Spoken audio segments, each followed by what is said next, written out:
Bonsoir à tous. Sandra et Denis. Je vais procéder à l'appel. Artin Victor.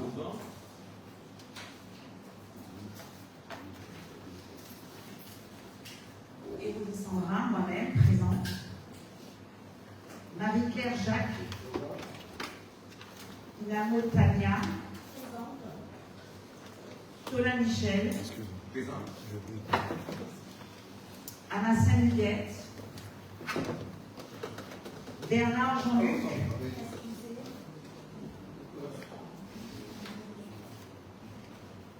Donc, Madame Amassin a donné procuration à Madame Dinamo. Bernard Jean-Luc. Madeleine Clamy Anit. Nanois Richard. Nébouchon Gina. Wilson William. Chico Marina. Thelma Francis. Mélina Dalila. Montpierre Cédric. Hilaire Sabrina. Présente. Malbourou Chris. Magin Terrasse Willem. Présente. La Follée Jean-François. Présente. Brouta Anesa Béatrice. Maëla. Kisuna Lorena. Luzin Fred. Monsieur Hubert a donné procuration à Madame Janie Ramassani. D'accord. Donc ça n'a pas été.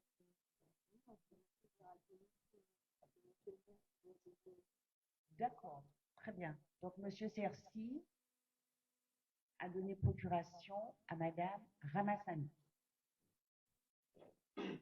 Madame Foucambarbe. Monsieur Mazepamax et Madame Molongo, épouse Mimifir, a donné procuration à Monsieur Gustave. Merci.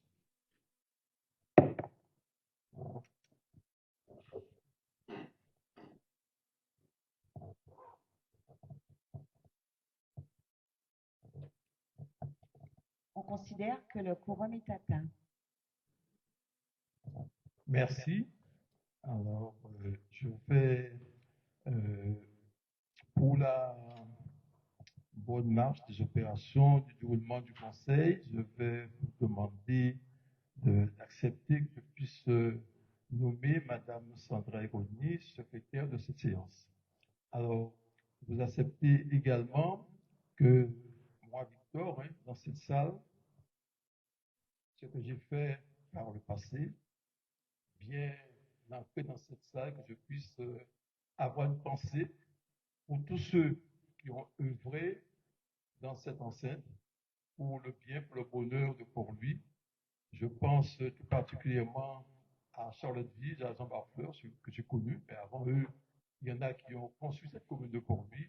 Et je voudrais avoir une pensée pour tout cela, de vos prédécesseurs, pour qu'on puisse, je pourrais dire, aller à leur trace, mais essayer de faire mieux qu'eux, aller vers l'excellence pour le bonheur des Port-Louisiens. En tout cas, c'est dans cette perspective que je me trace et je voudrais vous dire que je considère, dont j'ai déjà ouvert cette séance du conseil municipal.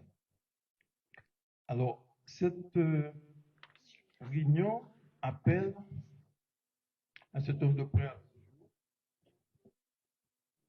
Bien sûr, il y a le PV de la séance du 27 février 2006.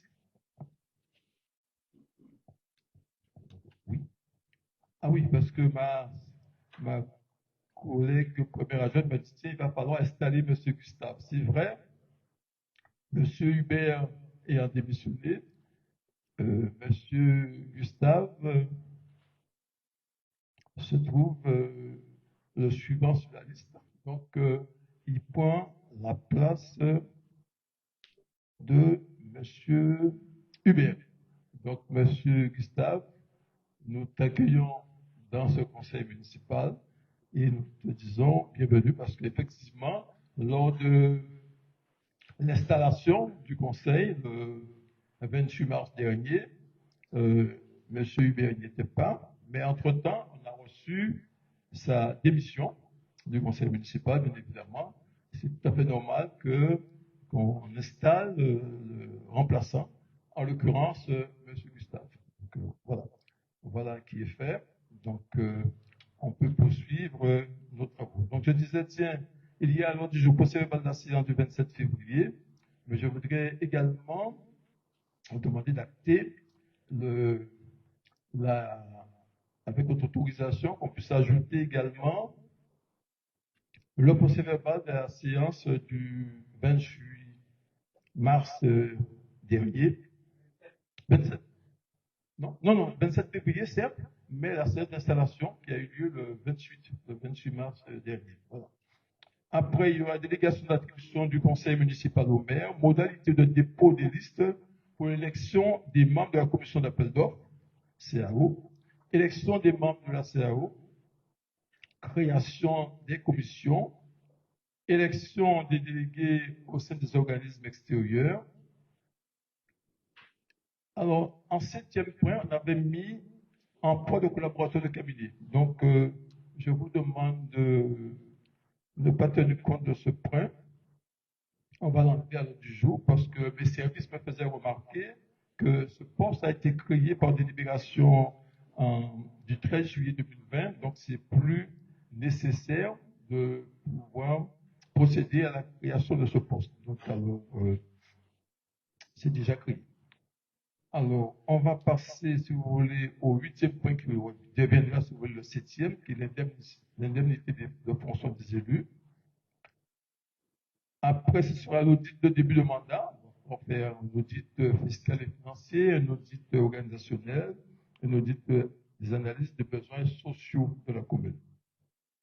En 9, ce sera information sur la fonction de la directrice générale, sur la paix de fonction de la directrice générale des services, en l'occurrence Mme Kozak, vous savez qui était là jusqu'à notre arrivée, et bien évidemment en questions diverses. Voilà, si vous en êtes d'accord, chers collègues, on va pouvoir travailler à partir de ce principe, à partir de cet ordre du jour bien arrêté. Alors, j'ai transmis tout à l'heure à M. Tola, chose qu'on fait traditionnellement, que le Conseil puisse quand même avoir une minute de silence pour tous nos Paulusiens qui sont partis. Bien souvent, sont en famille, sont amis, comme nous connaissons bien, c'est comme qui construit pour lui, qui aide à la création, effectivement, de ce qu'on voit à travers cette ville. Donc, alors, M. Tola, je vous laisse la parole. Bonsoir, monsieur le maire. Bonsoir, chers collègues. Mesdames et messieurs, je vous dis bonsoir également. Je voudrais tout simplement faire la lecture des personnes qui nous ont quittés du 27 février 2026 au 14 avril dernier. Monsieur Chotard Patrice Christian Yves, je rappelle qu'il fut de 2014 à 2020 conseiller municipal de Port-Louis. Madame Narayana Gabin Marie-Louise, Monsieur Mayeko Ludovic Marc, Monsieur Marc André Girard, qui fut également conseiller municipal de Port-Louis, Monsieur Cabrera Alfred Pierre, Monsieur Renan Félix Constant, Monsieur Meryl Élie Jean, Madame Pétilé Adélaïde Yolande, Monsieur Le Bon Léon Pierre, Monsieur Comer Harry Georges, Monsieur Comer Yvan, Madame Beltou Eliette Suzanne, Madame Valier Nteke Eloisi Ginette, et enfin Monsieur Niscugo José Elie. Je vais tout simplement, comme ce conseil, les précédents conseils ont l'habitude de faire, on va se mettre debout pour tout simplement observer une minute de silence.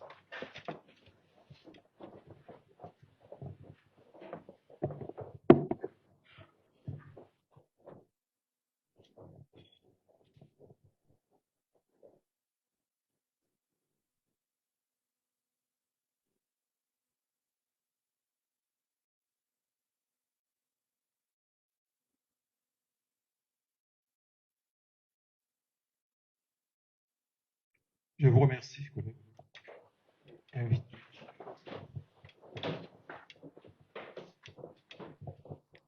Bien, alors pour poursuivre, donc alors il y a, alors du jour je disais, la, la validation du procès verbal de la séance du conseil municipal du 27 février 2026. Alors, 2026, non? Février 2026, oui, effectivement. Alors, vous savez, c'était l'ancienne majorité, l'ancienne municipalité qui a eu à tenir cette séance du conseil municipal. Alors, l'Assemblée note que c'est pratiquement un conseil municipal nouveau. Donc, alors, ils n'ont pas participé à cette séance du 27, mais je mets en discussion, je mets au voie ce PV du 27 février 2026. Ce sera plutôt à la minorité aujourd'hui de pouvoir se prononcer. J'estime que nous, conseillers municipaux, on ne prend pas part au vote dans la mesure qu'on n'y était pas. Alors, on est appelé à s'abstenir, mais je ne voudrais pas anticiper. Donc, je laisse le soin aux collègues de se prononcer. Donc, par rapport à ce procès verbal du 27 février, vous avez reçu en temps utile, dans les délais. Alors, quels sont ceux qui s'abstiennent? Merci. Quels sont ceux qui votent contre? Donc, on considère que ce PV a été adopté à l'unanimité parce que, effectivement, ceux qui. C'est ça. C'est ça. Ah, je considère, vous avez raison. Quels sont ceux qui sont pour? Oui. D'accord. Oui, bien sûr. D'accord. Madame Foucan a voté pour également. D'accord. Okay. Il y a eu une procuration. D'accord. C'est ça. Deux procurations. D'accord. Parfait. Ah, vous n'allez pas pouvoir remettre au service. D'accord. Alors, sans pour être fastidieux, je vais demander à ma première adjointe de procéder, si vous voulez, à. Merci. Madame, je vous remercie. De lire, de procéder à la lecture du PV de la réunion du conseil municipal, la réunion d'installation du conseil municipal qui a eu lieu le 28 mars dernier.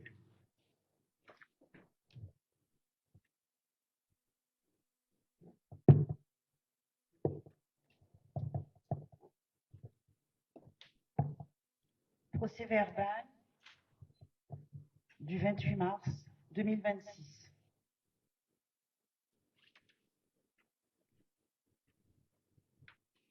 Étaient présents les conseillers municipaux suivants: Artin Victor, Héronie Sandra, Marie-Claire Jacques, Ina Motania, Tola Michel, Amassène Huguette, Bernard Jean-Luc, Madel Clamy Anit, Nanois Richard, Nébouchon Gina, Wilson William, Chico Marina, Pelmar Francis, Mélina Dalila, Montpierre Cédric, Hilaire Sabrina, Malboro Chris, Magin Raswillen, Lafolé Jean-François, Bruta Agnisia Béatrice, Dopin Ella, Kisuna Lorina, Luzin Fred, Hubert Jean-Marie avait donné procuration à Madame Janie Ramassani, Janie Ramassani elle-même,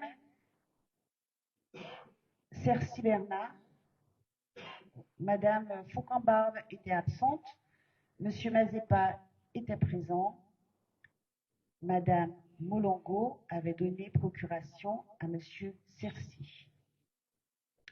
Donc la séance a été ouverte sous la présidence de Madame Janie Ramassani, élue conseillère municipale, qui a la procuration du maire sortant, élu conseiller municipal absent, qui a déclaré les membres du conseil municipal cités installés dans leurs fonctions.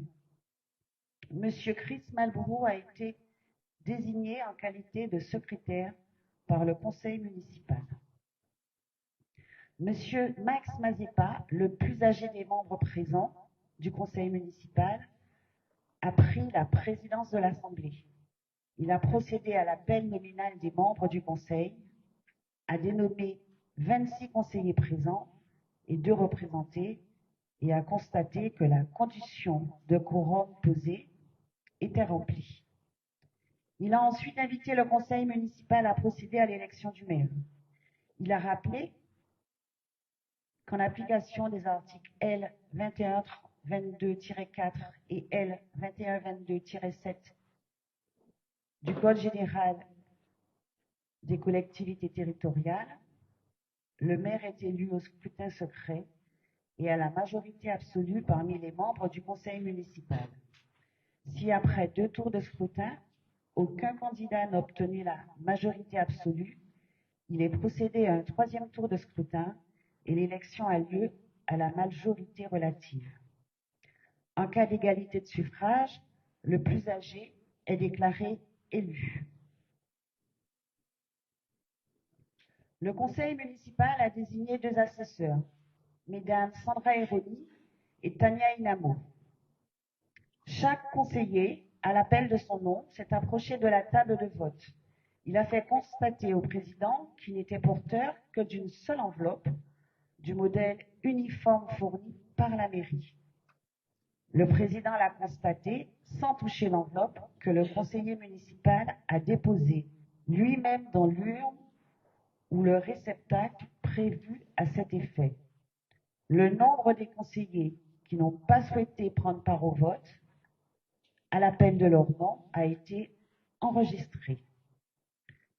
Après le vote du dernier conseiller, il a été immédiatement procédé au dépouillement des bulletins de vote. Les bulletins et enveloppes déclarés nuls par le bureau, en application de l'article L66 du Code électoral, ont été sans exception signés par les membres du bureau et annexés au procès-verbal avec mention de la cause de leur annexion. Ces bulletins et enveloppes ont été annexés, les premiers avec leur enveloppe, les secondes avec leur bulletin, le tout placé dans une enveloppe close jointe au procès-verbal portant l'indication du scrutin concerné. Il en va de même pour les bulletins blancs qui sont décomptés séparément et annexés au procès-verbal. Il n'entre pas en compte pour la détermination des suffrages exprimés, mais il en est fait spécialement mention dans les résultats des scrutins. Une enveloppe ne contenant aucun bulletin est assimilée à un bulletin blanc. Lorsque l'élection n'a pas été acquise, lors d'un des 2 premiers tours de scrutin, il a été procédé à un nouveau tour de scrutin. Résultat du premier tour de scrutin. Nombre de conseillers présents à l'appel n'ayant pas pris part au vote. Aucun. Nombre de votants. 28. Nombre de suffrages déclarés nuls par le bureau. Aucun. Nombre de suffrages blancs. 5. Nombre de suffrages exprimés. 23. Majorité absolue. 13. Monsieur Victor Artin a reçu 23 suffrages.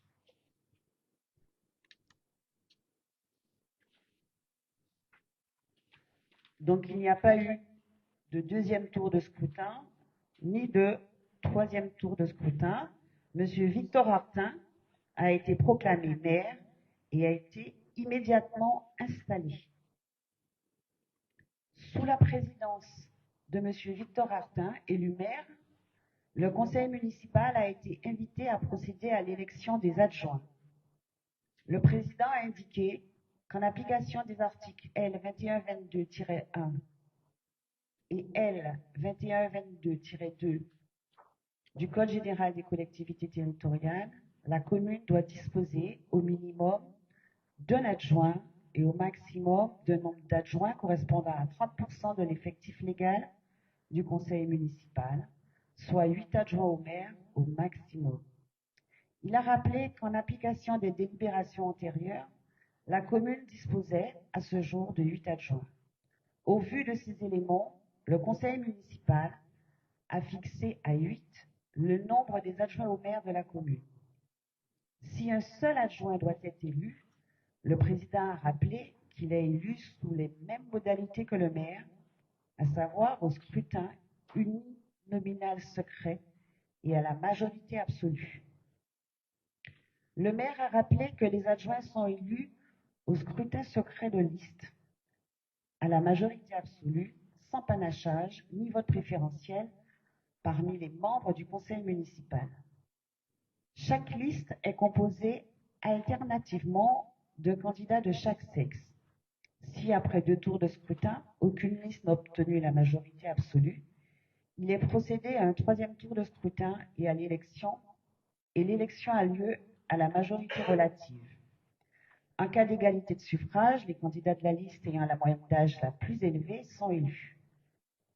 Le conseil municipal a décidé de laisser un délai de 15 minutes pour le dépôt auprès du maire des listes de candidats aux fonctions d'adjoint au maire qui doivent comporter autant de conseillers municipaux que d'adjoints à désigner.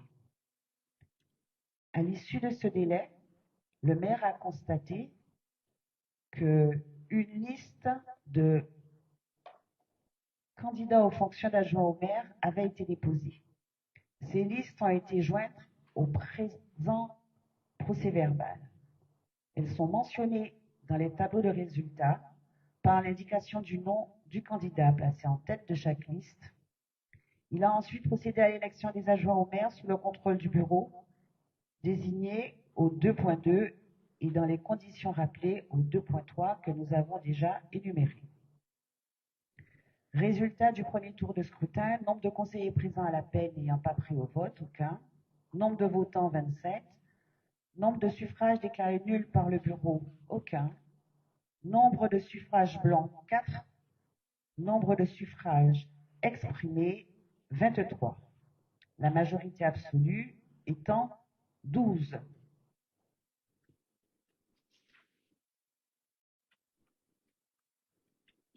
Sandra Eroni est placée en tête de liste avec 23 suffrages exprimés.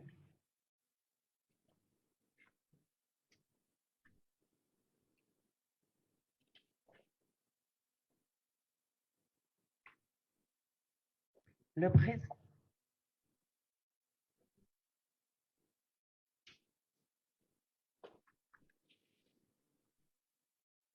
ont été proclamés adjoints et immédiatement installés les candidats figurant sur la liste conduite par Madame Sandra Eroni. Ils ont pris rang dans l'ordre de cette liste tel qu'il figure sur la feuille de proclamation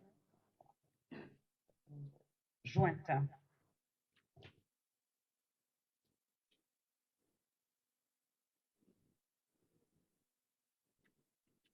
Le présent procès-verbal, dressé et clos le samedi 28 mars à 18h, en double exemplaire, a été, après lecture, signé par le maire, le conseiller municipal le plus âgé, les assesseurs et le secrétaire.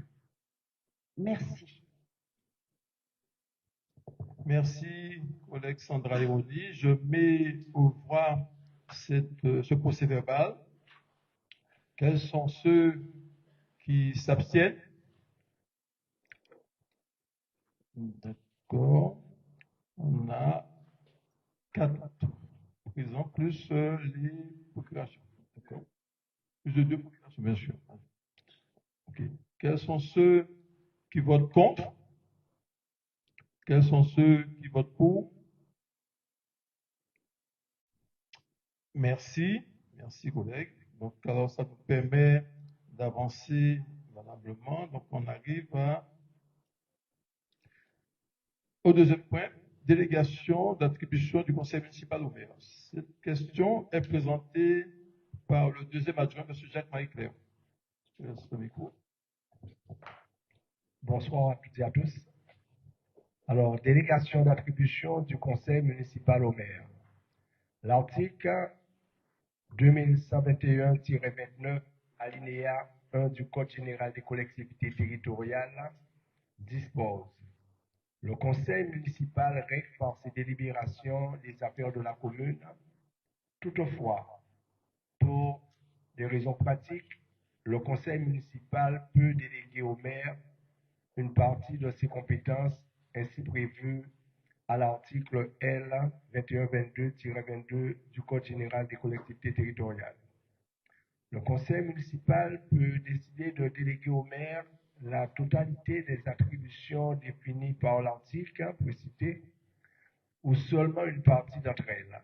Il peut également décider de limiter cette délégation dans le temps. Les délégations consenties en application du troisième alinéa de l'article L. 2122-22 du Code général des collectivités territoriales prennent fin dès l'ouverture de la campagne électorale pour le renouvellement du conseil municipal. Le droit de préemption du maire, prévu à l'article 1 à l'alinéa 1 de l'article 10 de la loi numéro 75-1351 du 31 décembre 1975 relative à la protection des occupants de locaux à l'usage d'habitation, a été déclaré inconstitutionnel par la décision 2017-683 du 9 janvier 2018. Or, à ce jour, l'article L. 2122-22 du Code général des collectivités territoriales mentionne toujours ce droit au point numéro 28. L'article ne prend pas en compte cette déclaration d'inconstitutionnalité. Le seuil de délégation prévu à l'alinéa 30 est fixé par l'article D 2122-7-2 du Code général des collectivités territoriales. Vous êtes appelé à délibérer sur le projet ci-dessous. Vu l'article 2122-22 du Code général des collectivités territoriales permettant au conseil municipal de déléguer au maire un certain nombre de ses compétences, considérant l'utilité de ces délégations pour gérer plus efficacement et plus rapidement les affaires communales et éviter la surcharge des ordres du jour des séances du conseil municipal.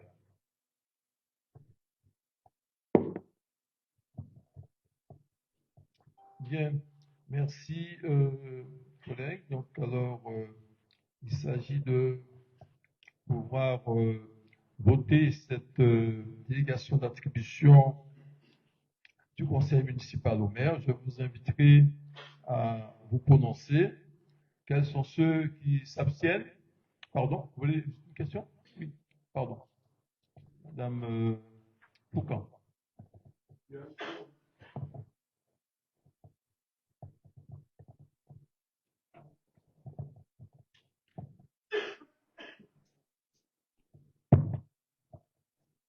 Bonsoir, monsieur le maire, bonsoir, collègues. Alors, s'agissant de cette délégation d'attribution, il est vrai que l'article L 2122-22 du Code des collectivités territoriales permet cette délégation de compétences. Le but étant, on le rappelle, de ne pas repasser devant le conseil systématiquement. Le but étant également de permettre la fluidité de l'action administrative locale. Toutefois, on le comprend, cette délégation de compétences ne peut être trop large. Alors, ce que j'ai noté effectivement au niveau de ce point 2, c'est qu'il y a en fait un certain nombre de limites qui ne sont pas fixées. Donc, il s'agit, par rapport à ces limites et à ces seuils qu'il reste à fixer, bien évidemment, donc, de protéger le maire, de protéger également les administrés, et puis d'éviter également les abus de pouvoir, puisque on le sait, hein, il ne s'agit pas d'un blanc-seing. Donc, par rapport à cela, il y a notamment un certain nombre d'articles sensibles sur lesquels il me semble qu'il est d'usage de définir des limites obligatoires. Alors, je vais les citer. Là, le point 2 qui concerne les tarifs, le point 3 qui concerne les emprunts, il me semble qu'on a effectivement un cadre tarifaire à fixer. Le point 15 sur le droit de péremption urbain, le point 21 sur le droit de péremption commercial, le point 22 sur le droit de priorité, le point 27 sur l'urbanisme, les autorités d'urbanisme, le point 17 sur les accidents, le point 26 sur les demandes de subvention. Donc pour l'ensemble de ces points, je pense qu'il serait de bon ton avant que nous ne procédions donc au vote, de fixer les limites. Quoi d'autre concernant alors, ce point 2? Au niveau de l'article 15 également, il me semble qu'il y a une erreur concernant la référence juridique. On cite le Code des collectivités territoriales. Il s'agit du Code de l'urbanisme concernant les articles L211-2 et L211-2.3. Et puis, concernant l'article 28, concernant effectivement cette déclaration d'inconstitutionnalité, bien puisque c'est inconstitutionnel et donc inapplicable, je pense qu'il serait effectivement opportun de l'ôter de la délibération. Alors, c'est vrai que limiter ainsi donc les seuils, cela permet réellement déjà de passer au contrôle de légalité, puisqu'il ne s'agit pas d'un blanc-seing. On a effectivement délégation de compétences pour fluidifier, je le répète, l'action administrative, mais ce sont avant tout des délégations qui appartiennent au conseil municipal. Voilà les quelques remarques que nous souhaitions faire avant de procéder au vote. Merci. Merci, Madame Foucan. J'enregistre avec intérêt, en tout cas, ces remarques. Rassurez-vous, cela ne nous a pas échappé. D'ailleurs, je crois, juste avant de rentrer en réunion, j'ai consulté mes collaborateurs, en l'occurrence Madame Natou, donc par rapport à cela. Donc, on va toujours se conformer au texte. Donc, alors, je disais, c'est vrai, il y a pour les marchés, on ne pourra jamais faire qui soit contraire à la loi. S'agissant également des autres autorisations, là aussi, on va toujours se conformer au texte en vigueur. Et pour nous, il s'agit de laisser une certaine largesse, je pourrais dire, à l'autorité municipale. Et bien évidemment, si en cas de besoin, en toute démocratie, on fera passer telle ou telle affaire devant le conseil municipal avant de pouvoir prendre une quelconque décision. Donc, vos remarques sont fondées, mais je fais appel à Madame Natou, si elle a un complément d'information. Non, d'accord. Non. Alors, donc j'estime que finalement, ces remarques sont fondées, mais je crois que c'est le conseil municipal est souverain. Donc, je vais laisser à l'approbation du conseil municipal de pouvoir voter. Et comme je l'ai dit, bien évidemment, en cas de besoin, on va revenir devant le conseil, mais bien évidemment, on va toujours faire en sorte d'observer les textes en vigueur. Et bien évidemment, le contrôle de l'égalité est là, et c'est tout dans mon intérêt, dans l'intérêt du conseil municipal et des élus, de faire en sorte que les textes soient respectés et que la loi soit bien appliquée. Voilà. Alors, quels sont ceux qui s'abstiennent? Merci. Quels sont ceux qui votent contre? Quels sont ceux qui votent pour? Donc, merci, collègues, pour ce vote. Alors, on va arriver au deuxième point, c'est la modalité de dépôt des listes pour l'élection des membres de la commission d'appel d'offres. C'est le collègue Richard Nanois, le maire, qui va pouvoir présenter cette question.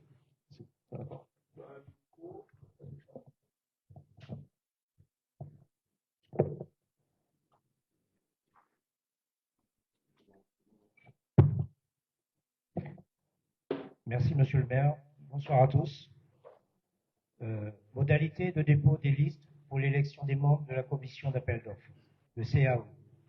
L'article L 1414-2 du CGCT prévoit notamment pour les marchés publics passés selon une procédure formalisée dont la valeur estimée hors taxe prise individuellement est égale ou supérieure au seuil européen qui figure en annexe du Code de la commande publique.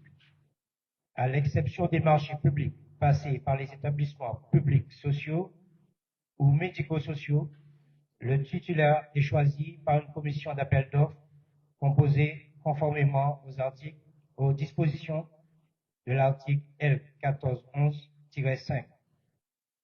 La commission d'appel d'offres, CAO, est chargée d'examiner les offres présentées par les candidats à un marché public passé selon une procédure formalisée. Elle doit être recomposée après chaque renouvellement général du conseil municipal. Au terme de l'article L 1411-5, de l'article D 1411-3 à l'article D 1411-5 du CGCT, la commission est composée. Lorsqu'il s'agit d'une région, de la collectivité territoriale de Corse, d'un département, d'une commune de 3500 habitants et plus, et d'un établissement public par l'autorité habilitée à signer la convention de délégation de service public ou son représentant, président, et par 5 membres de l'Assemblée délibérante élus en son sein à la représentation proportionnelle au plus fort reste. Il est procédé selon les mêmes modalités à l'élection de suppléants en nombre égal à celui de membres titulaires. Les membres titulaires et suppléants de la commission chargés d'ouvrir les plis prévus à l'article L 1411-5 contenant les offres des candidats susceptibles d'être retenus comme délégataires d'un service public local sont élus au scrutin de la liste suivant le système de la représentation proportionnelle avec application de la règle du plus fort reste sans panachage ni vote préférentiel. Les listes peuvent comprendre moins de noms qu'il y ait de sièges de titulaires et de suppléants à pourvoir. En cas d'égalité de reste, le siège revient à la liste qui a obtenu le plus grand nombre de suffrages. En cas d'égalité de suffrages, le siège est attribué au plus âgé des candidats susceptibles d'être proclamés élus. L'Assemblée délibérante locale fixe les conditions de dépôt des listes. Vous êtes appelés à délibérer sur le projet ci-dessous.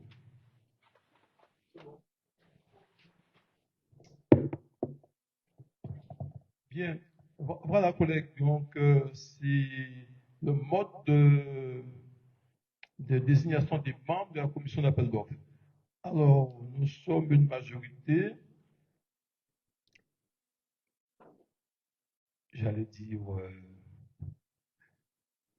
homogène, mais pour ne pas faire allusion à la campagne, j'allais dire équilibrée et compétente, mais je te dis que nous sommes une majorité homogène, donc alors je vais soumettre à l'Assemblée juste une proposition de vote par à main levée.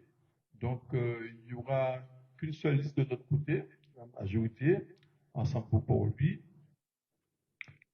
Et je suppose que du côté de la minorité, il y aura également qu'une seule liste. Alors, je dis ça, c'est pour nous permettre d'aller vite dans la mesure où la commission est composée de 5 membres, dont un membre de l'opposition, et le maire est membre de droit. Donc, ça nous permet d'aller relativement vite parce que, et la modalité, je propose que finalement qu'on vote à main levée. Si vous en êtes d'accord, qu'on vote à main levée cette élection, les modalités, hein, c'est les modalités d'élection des membres de la commission d'appel d'offres. Alors, quels sont ceux qui sont contre? Quels sont ceux qui s'abstiennent? D'accord. Non, monsieur, moi, je vais venir tout à l'heure à la liste. On arrête les modalités d'élection. Hein, on va voter à main levée, ce que je propose, hein, ça va aller plus vite. Et après, on va arriver, si vous êtes d'accord. Est-ce qu'il y a ceux qui sont contre? Il n'y a pas de contre. Merci. Donc, notez bien, secrétaire. Donc, pratiquement à l'unanimité, on va procéder à l'élection à main levée des membres de la commission d'appel d'offres.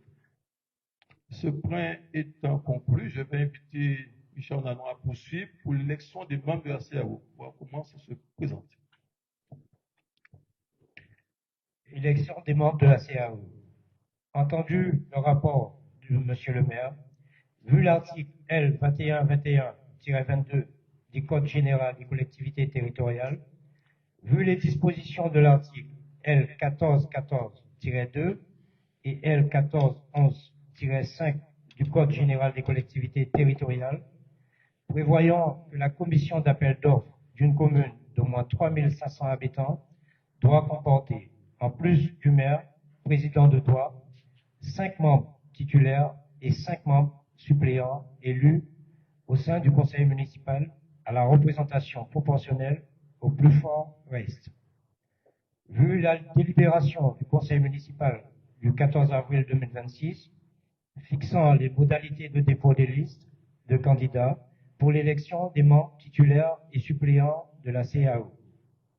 Le conseil municipal décide de procéder au scrutin de liste à la représentation proportionnelle au plus fort reste à l'élection des membres devant composer la commission d'appel d'offres à caractère permanent.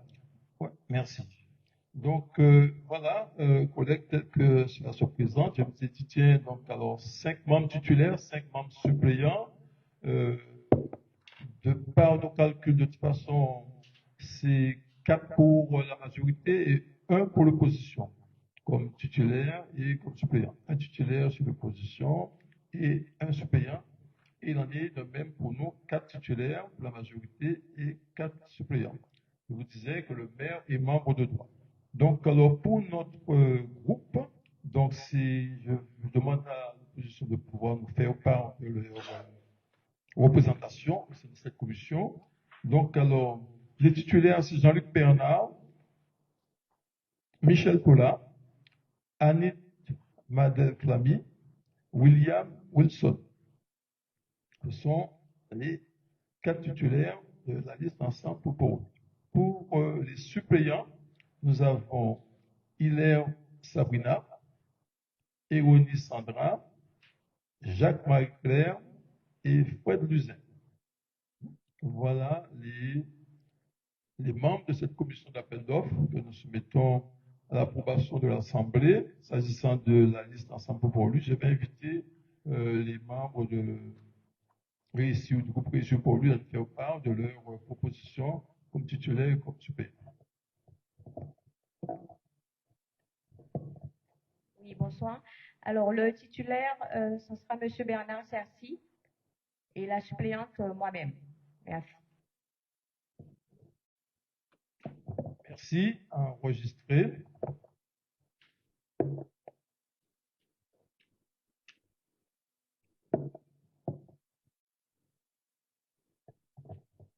Bien, collègues, je soumets à votre approbation cette liste, cette composition de la commission d'appel d'offres de la commune de Port-Louis. Quels sont ceux qui sont contre?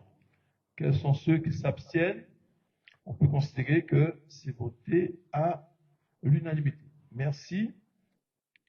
On en vient au point suivant, création des commissions permanentes. C'est notre collègue Bouta Béatrice qui va présenter cette question. Je te laisse la parole, tu as un micro à ta disposition. Bien.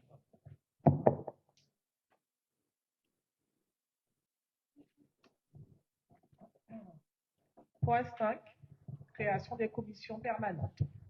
Au terme de l'article L 2121-22 du Code général des collectivités territoriales, le conseil municipal peut former, au cours de chaque séance, des commissions chargées d'étudier les questions soumises au conseil, soit par l'administration, soit à l'initiative de ses membres.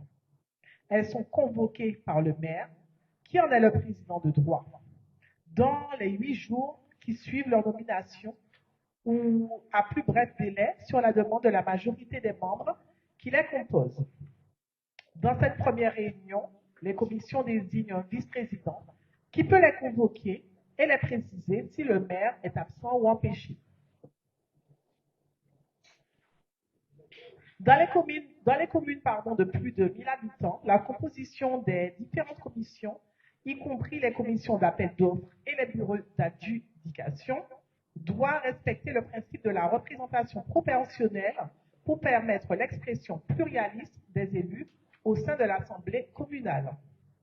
Les commissions municipales sont chargées d'étudier et d'instruire les dossiers qui doivent faire l'objet de délibérations sur la base de rapports soumis au conseil municipal.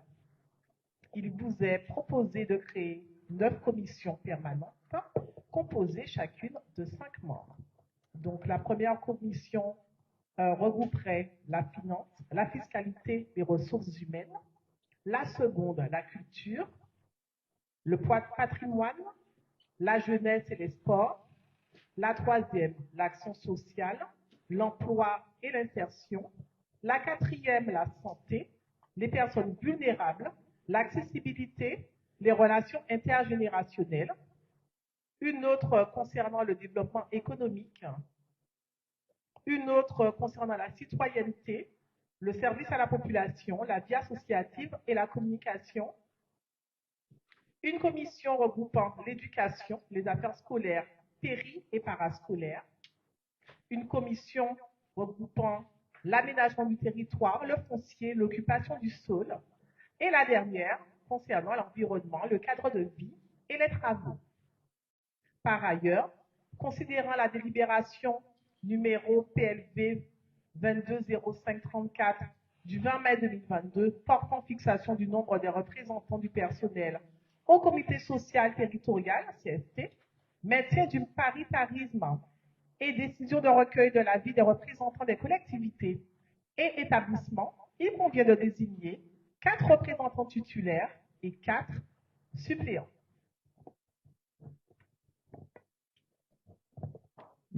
Merci, collègue Bouta Anisa.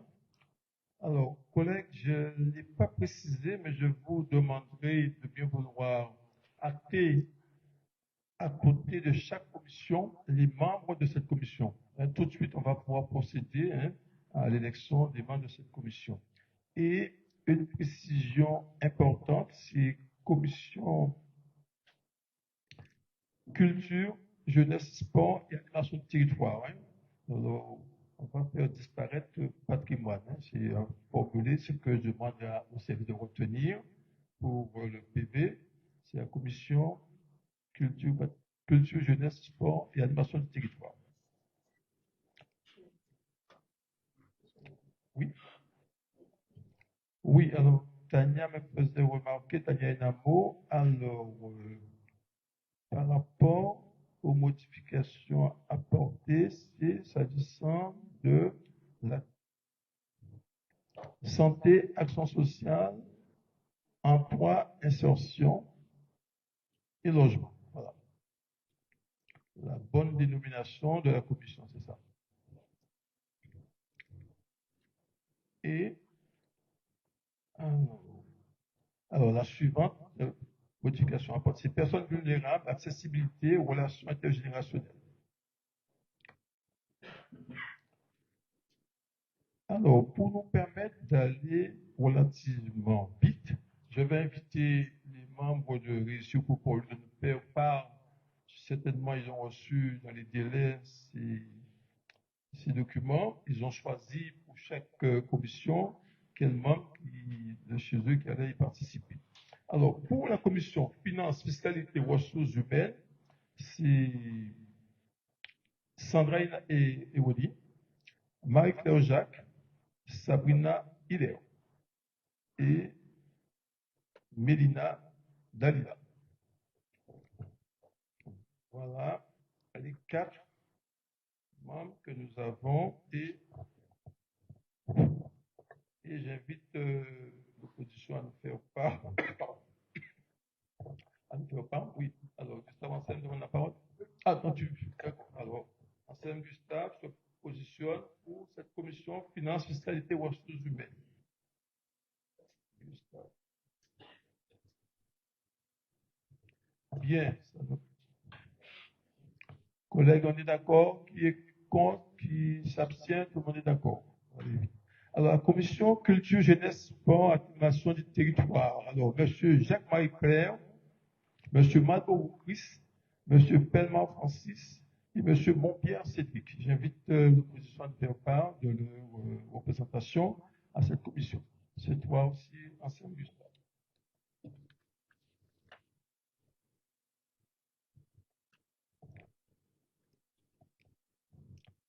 Alors, qui est contre, qui s'abstient, on va considérer que c'est adopté pour cette commission. Commission santé, action sociale, emploi, insertion, logement.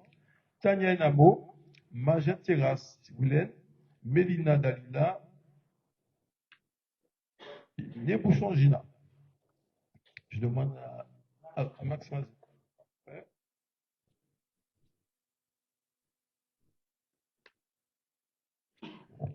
Collègues, je mets au voix cette commission qui est contre, qui s'abstient. Alors, on en vient à la commission développement économique. Monsieur Michel Tola. Ah oui, alors oui, j'ai une secrétaire qui est vigilante, qui me demande de suivre pour les personnes vulnérables, accessibilité, relations intergénérationnelles.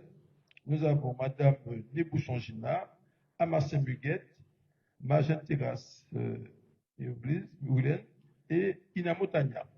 Alors je demande à l'opposition de me faire part, qui c'est, je suis pas de Max.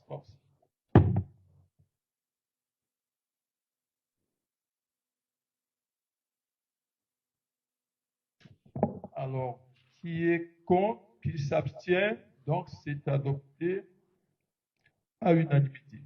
Merci. Donc, je disais, donc, je venais à la commission développement économique que M. Tola aura la délégation en tant que vice-président, avec Gina Nebouchon, Wilson William et Lorena Gisuna. Je demande à l'opposition de me faire part. Je suppose. Monsieur le maire, ce sera donc moi pour la commission développement économique, mais nous voulions au préalable préciser quand même que l'article L21-21-22 du Code général des collectivités territoriales parle davantage de commissions municipales et pas de commission permanente. Il s'agit d'un abus de langage puisque c'est un terme qui est réservé aux divisions départementales et régionales. Donc nous souhaitions quand même effectivement que ce soit consigné et rectifié également. Merci. J'enregistre parce que je ne l'ai pas noté, mais vous n'êtes pas la première. Quand on a travaillé, on a eu un peu fait de remarque. Vous avez parfaitement raison. Merci pour la remarque. Okay.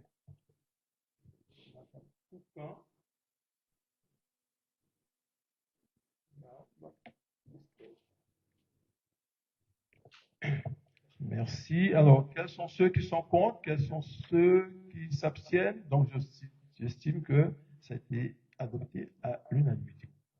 Alors, la commission citoyenneté, services population, vie associative, communication. Alors, c'est Madame Amassé Muguette qui est excusée,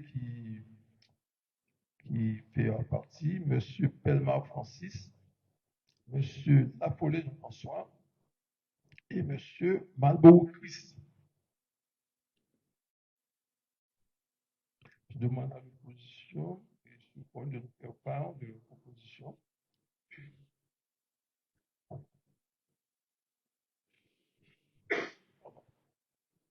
La commission citoyenneté, service population, ce sera Mme Molongo Huguette.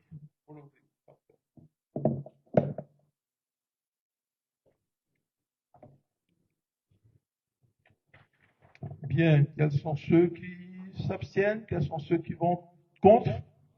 J'estime que ça a été adopté à l'unanimité. J'en viens à la commission éducation, affaires scolaires, péri et parascolaires, caisse des écoles. Alors, je propose pour mener avec moi cette commission, M. Bernard Jean-Luc, Mme Bouta Agnesa Béatrice, Mme Chico Marina et M. Montpierre Cédric. Je demande à la groupe ici pour lui de nous faire part de leur proposition. Pour la commission éducation, ça sera moi, Ramassa Mijani. Oui, merci. Ça s'explique. Merci.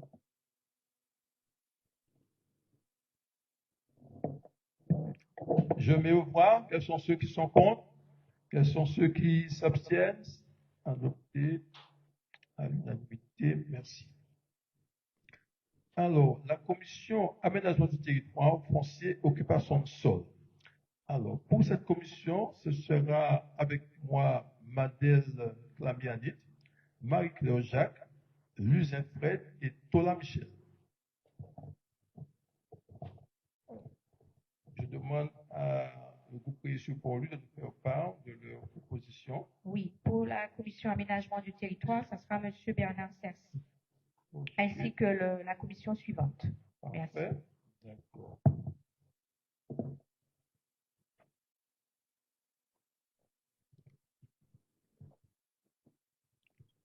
Ok.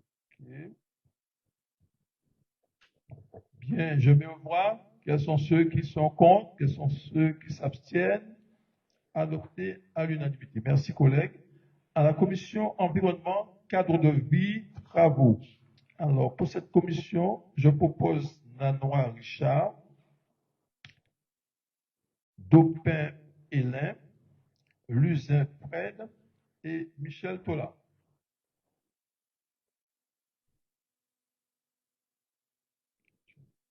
Pour l'opposition, Mme Ramassami a déjà annoncé, c'est M. Cercy.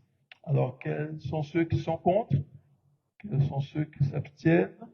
Adopté à l'unanimité. Monsieur le maire, Oui, allez-y. permettez-moi. Je vous en prie, madame.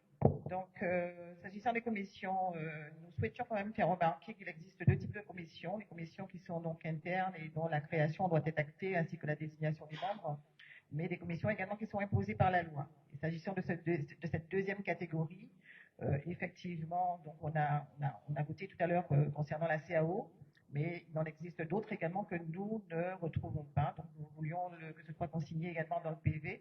Il s'agit notamment de la commission de contrôle des listes électorales, de la sécurité et d'autres commissions également.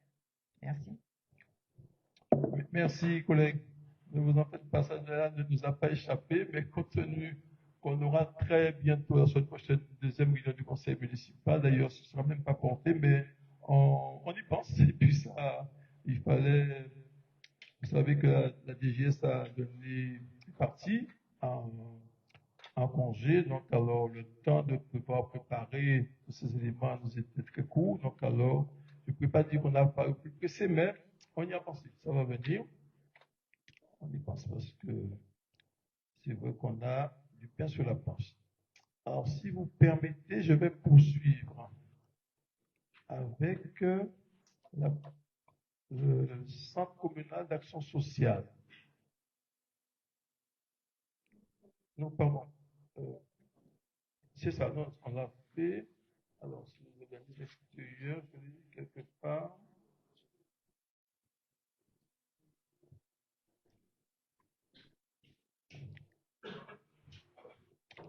Oui, alors, les organismes extérieurs, d'accord, mais on va arriver également dans les différentes écoles également.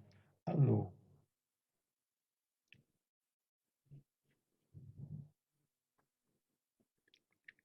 ah oui, d'accord, merci, d'accord.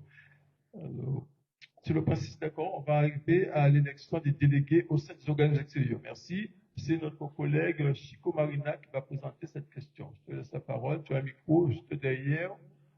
Merci. Merci, Monsieur le maire. Bonsoir à tous. Élection des délégués au sein des organismes extérieurs. Vu l'article L2121-33 du Code général des collectivités territoriales, vu les dispositions régissant le fonctionnement de l'organisme pour lequel il est procédé à la désignation des délégués, considérons qu'à la suite du renouvellement du conseil municipal, il convient de désigner les délégués appelés à représenter la commune de Port-Louis au sein du Centre communal d'action sociale, le CECAS, 5 membres, dont un à la minorité, à la Caisse des écoles, 2 membres, à l'école Robert Narayanan, un représentant titulaire et un suppléant, à l'école Joseph Hérard, un représentant titulaire et un suppléant, à l'école maternelle Virginie Nodillon, un représentant titulaire et un suppléant, à l'école maternelle Monique Ictois, un représentant titulaire et un suppléant, au collège de Port-Louis, un représentant titulaire et un suppléant, au lycée polyvalent Nord-Grande-Terre, un représentant titulaire et un suppléant. Au syndicat mixte d'électricité de la Guadeloupe, le CIMEG, 2 membres titulaires et 2 suppléants. Au syndicat intercommunal pour la mise en valeur des plages et des sites touristiques de la Guadeloupe, le CIPS, 2 membres titulaires et 2 suppléants. À l'établissement public foncier, l'EPF, 1 membre titulaire et 1 suppléant. À l'association des maires AMJ, 3 membres titulaires et 3 suppléants. Enfin, au comité social territorial, 5 membres. Voilà.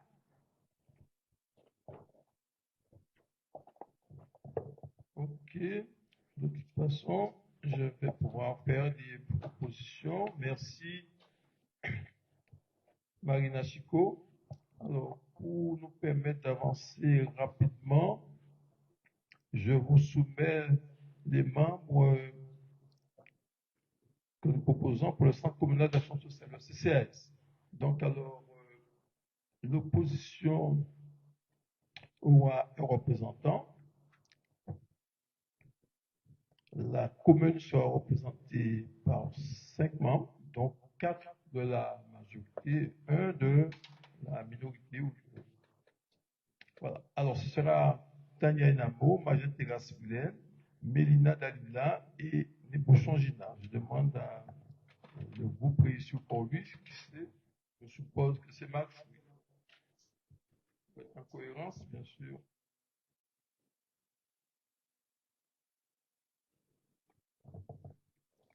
Collègue, voilà. Pardon. Madame Natou est habituée, non, non.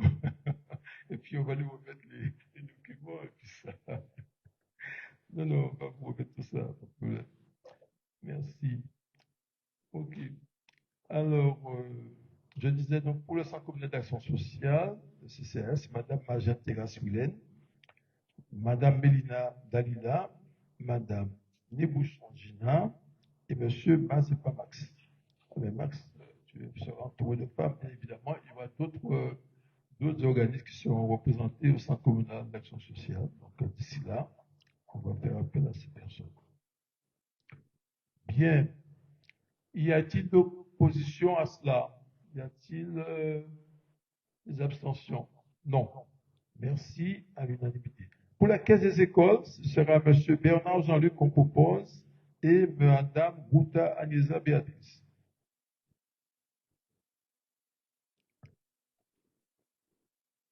Y a-t-il opposition? Non. Alors, adopté.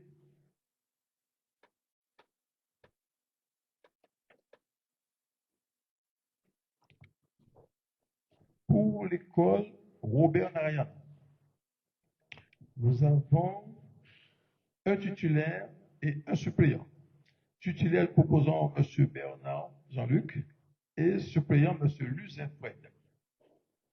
Luzin Fred. OK. Pour l'école José Terrard à Pelletan, nous proposons Bouta Agnesa, Béatrice et Malbourou Chris. Alors, justement, Malbourou Chris, alors, nous a fait une remarque par rapport à cela.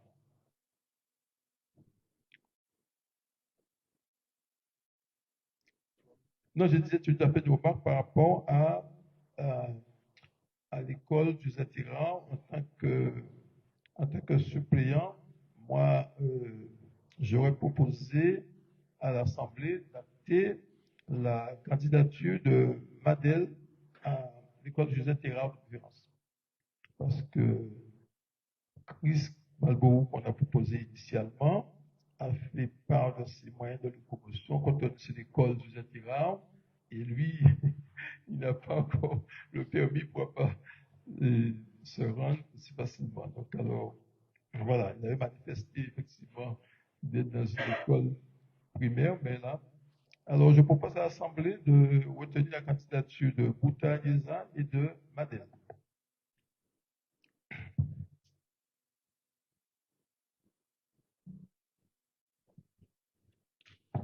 Bien. Pour l'école maternelle Bijouni Nodillon, qui se trouve d'ailleurs le stade, nous proposons Wilson comme titulaire, Wilson William, et Magentira Sulen comme suppléant.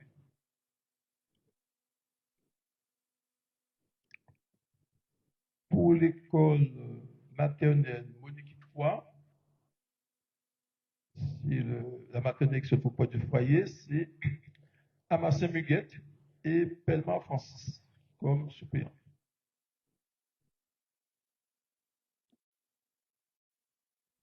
Pour le collège,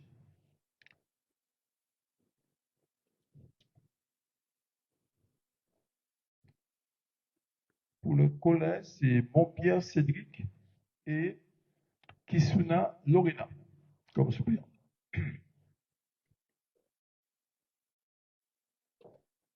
Pour le lycée polyvalent Nord-Grande-Terre, c'est Chico Marina et Madel Tabianit. Alors, voilà pour la représentation au niveau des écoles. Je mets pour voir cette représentation. Quels sont ceux qui sont contre? Quels sont ceux qui s'abstiennent? Donc, adopté à l'unanimité. Merci, collègues. Alors, j'en viens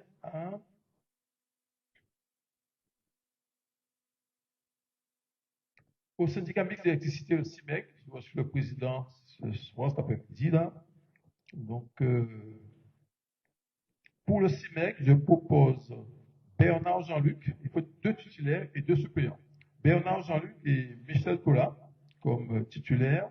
En suppléance, Dopin Hélène et Montpierre Cédric.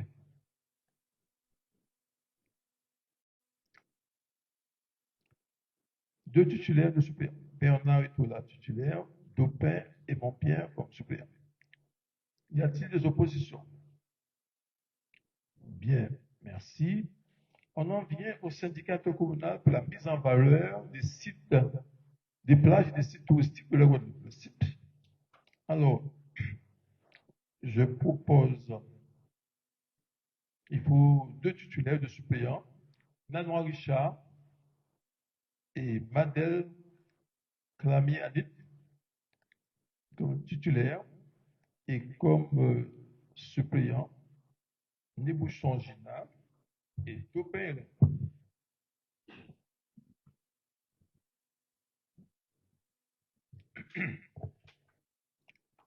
Y a-t-il des oppositions à cela, à cette représentation? Donc, l'Assemblée adopte à l'unanimité. Merci, collègues. On en vient à l'établissement public foncier. Maintenant, c'est Terre Caraïbes, le PF.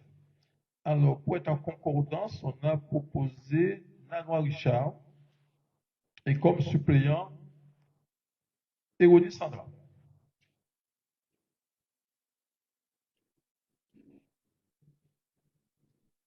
Y a-t-il des oppositions à cela? Pas d'opposition, merci collègues. On en vient à l'association des maires. Alors, titulaire, pardon, oui.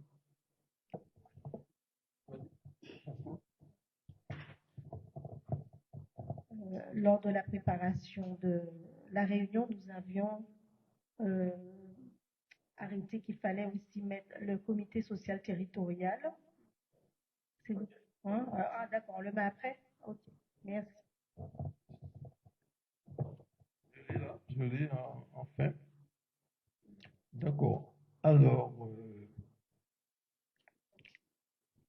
après l'établissement public, parce que je viens à l'association des maires, l'AMG, donc je propose, on va être représenté par 3 membres titulaires et 3 suppléants. Ça va être Théonie Sandra, le premier adjoint, M. Tola et M. Marie-Claire. Oui, pardon, oui. M. Mazepa, oui. Non, je voulais juste un éclairage sur l'association des maires. Bon, comment vous justifiez, vous argumentez effectivement la proposition, les trois membres titulaires et suppléants? Comment je justifie? Alors, c'est ce qui a été demandé. Hein. Alors, si vous avez une opposition par rapport à cela,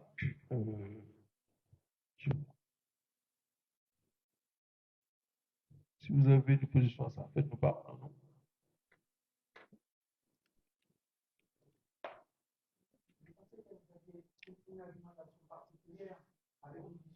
Oui.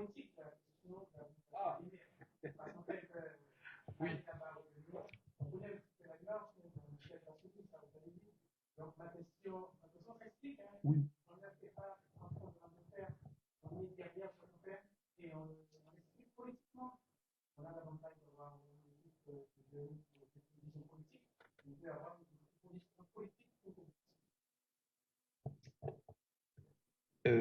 Je crois, pour répondre aux collègues Mazepa, que le choix qu'on a fait répond à des interrogations. Madame Eroni, elle pourra s'expliquer, M. Tola, il pourra s'expliquer éventuellement, ainsi que M. Marie-Claire. Et j'ai dit effectivement, ça prend de plus en plus d'importance et je crois qu'il faudrait que cette institution joue véritablement son rôle au niveau de la Guadeloupe, mais aussi au niveau des collectivités. Et j'estimais effectivement qu'il aurait fallu que je tenais à ce que M. Toula connaisse son application politique et que mon premier et deuxième adjoint soient représentés, représente en tout cas la commune de Port-Louis dans cette institution. Donc, après, il y aura la définition de la politique que le président, son bureau, voudra mettre en place et à charge pour eux de pouvoir argumenter, de pouvoir intervenir en cas de besoin et de donner l'orientation qu'on voudra. Mais je dis, tiens, à eux seuls, ils ne pourront pas, mais en tout cas, on connaît la situation du pays, Guadeloupe, et je crois que cette institution va pouvoir jouer un rôle beaucoup plus, je pourrais dire, je dis important, pour faire simple, hein, et qu'on ne soit pas une institution que les gens vont au congrès des maires, ils reviennent, et que finalement, on ne sent pas une véritable présence, en tout cas, de cette institution-là sur le territoire. Voilà ce que je peux répondre. Je ne sais pas si les collègues ont d'autres argumentations à apporter. Ils ont tout le loisir de le faire. Mais cela dit, je dis souvent, nous sommes dans un espace de débat. Si le collègue Mazepa veut encore nous en dire plus, hein, je crois que l'Assemblée, et tout de suite l'Assemblée pourrait enregistrer sa vision, en tout cas, de cette institution. Oui, pardon. Je passe là maintenant. Il s'est passé quelque chose à Moule, hein, où quelqu'un a été tué. Michel peut penser hein, comme il veut, la police tue, mais il se passe quelque chose qu'on ne peut pas glisser comme ça sur la chose. Hein. Politiquement, Port-Louis mérite une réponse, une réaction par rapport à ce qui s'est passé au Moule. Nous avons dit qu'à Port-Louis, on a fait une répression, mais on est trop loin, on se place trop loin, comme qu'il n'y a pas à faire, on ne va pas regarder nous. Oui, ça va regarder nous. À Port-Louis, on ne reste pas indifférent à de telles situations. Donc, je crois que au moment où on parle effectivement de l'association des maires, un maire n'est pas là pour simplement entériner, dire quoi, il y a nous ça, quoi que ça. Non, on doit aussi avoir notre particularité, notre engagement par rapport aux situations qui demandent réaction. Oui, je t'entends. Je pourrais dire même que je souscris. Alors, Michel, tu voulais intervenir? Juste pour taquiner le collègue, on a l'habitude. Alors, tu l'as dit, hein, tu connais mon positionnement politique, et si vous suivez l'actualité, nous en prenons, excusez-moi l'expression, plein la gueule, tout simplement parce qu'évidemment, on est proche de la population, soit que pour la population, oui, la police tue, mais il faut bien comprendre dans quel contexte qu'on le dit. Et c'est vrai que ça s'est passé hier, je crois, au dimanche, pardon, et c'est vrai que si ce conseil municipal doit agir ou réagir, je ne vois pas, comment dire, d'opposition. On connaît ma position et je pense que les collègues sont pareils, peut-être moins en avant, mais je pense qu'on partage les mêmes points de vue. Par contre, cher Max, moi, ce qui me dérange sur la question, c'est que vous avez reçu la convocation avec la proposition des commissions. Moi, je lui ai fait une proposition et tu répètes exactement ce que je disais dans l'ancienne mandature, qu'il ne faudrait pas qu'on applique systématiquement. Donc, dans ce cas-là, à mon avis, et c'est sur la seule commission où vous avez réagi en ce sens, en dépit de ce que des remarques de Mme Foucan, c'est celle-là. Mais vous auriez dû faire une proposition, et vous connaissez très bien le maire Victor Artin, il aurait sacrifié un d'entre nous pour vous donner, évidemment, je ne dirais pas une place, mais être membre de l'association des maires. Par contre, je vais reprendre un peu, le maire a cité quelque chose, il a parlé de congrès des maires. Ça ne veut pas dire être à l'association des maires, systématiquement, congrès des maires. Moi qui suis devant vous, je n'ai jamais, en tant qu'élu municipal, participé au congrès des maires. Chaque fois, les 2 ou 3 fois que j'ai participé, c'est en mon nom personnel et ça ne me dérange pas sous mes frais. Donc, je voudrais qu'on soit clair là-dessus. Ce n'est pas systématique parce qu'on est au niveau de l'association des maires égale congrès des maires. Ça, je tiens à le souligner.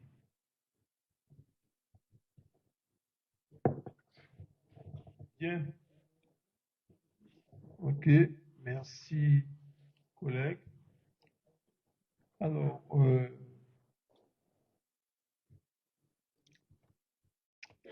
merci. Alors, j'ai dit, tiens, pour les suppléants, au niveau de l'association des maires, c'est Bouta, Anisa Béatrice, Wilson William et Jean-Luc Bernard. Quels sont les collègues qui sont contre, qui s'abstiennent par rapport à cette proposition? Bien, merci, collègues. On en vient au comité social territorial. Je n'avais pas oublié. Alors, le comité social territorial. Alors, il y a 3 titulaires et 3 suppléants. Alors, Victor, pardon, Yann. Pardon. Pour 4? C'est ça, oui, bien sûr. Donc, alors, oui, alors, ma collègue me fait remarquer qu'il faut 4 membres. C'est vrai, il y a 3 membres de la majorité et 1 membre de l'opposition. Alors, c'est Victor Ardin, Amarcin Muguette, Tania Inabo. Je demande à l'opposition de nous faire part de leurs membres titulaires pour le CST. Comme suppléant, nous proposons Mélina Dalila, Hilaire Sabrina et Oni Sandra. Donc, on change pour le groupe réussi pour lui de nous faire part de leurs propositions en termes de titulaires et de suppléants.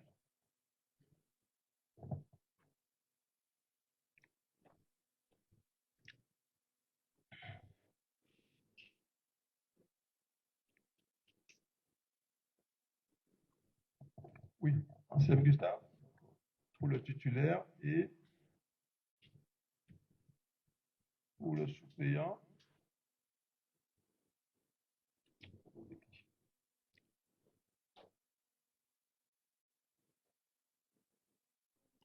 D'accord. Ok.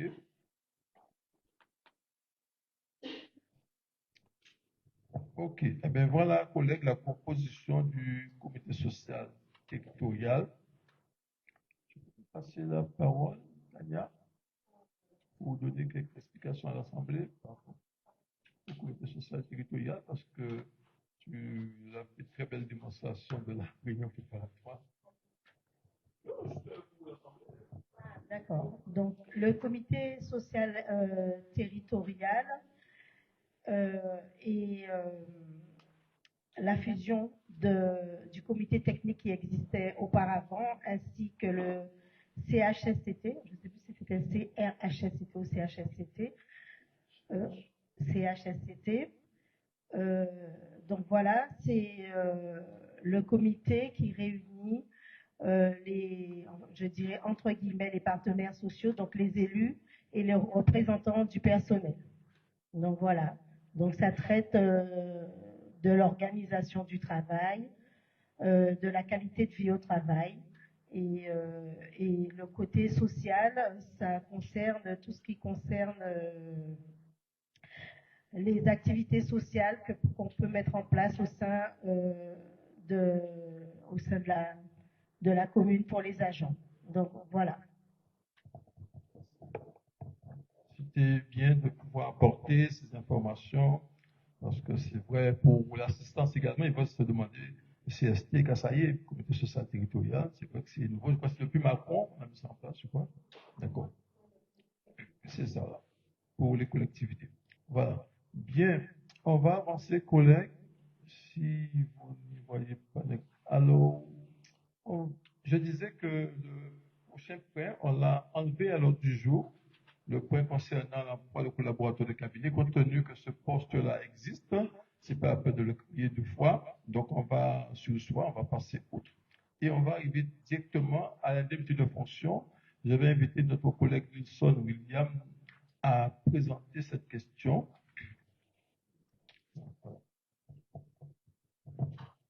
Je laisse la parole.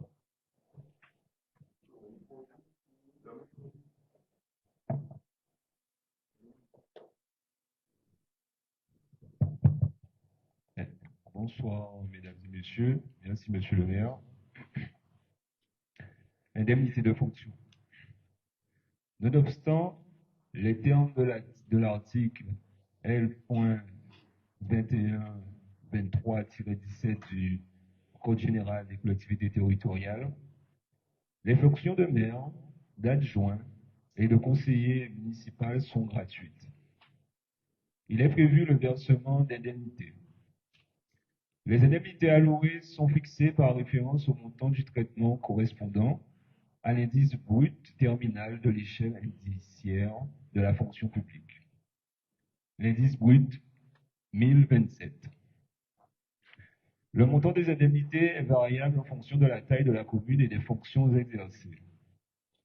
L'indemnité du maire est, de droit et sans débat, fixée au maximum. Toutefois, le maire peut, à son libre choix, demander de façon expresse à ne pas bénéficier de son indemnité maximum, le conseil municipal pouvant alors, par délibération, la fixer à un montant inférieur. Le conseil municipal peut voter l'indemnisation de conseillers municipaux, mais sans dépasser l'enveloppe indemnitaire globale. Ceci conduira inévitablement à une réduction des indemnités des adjoints au maire.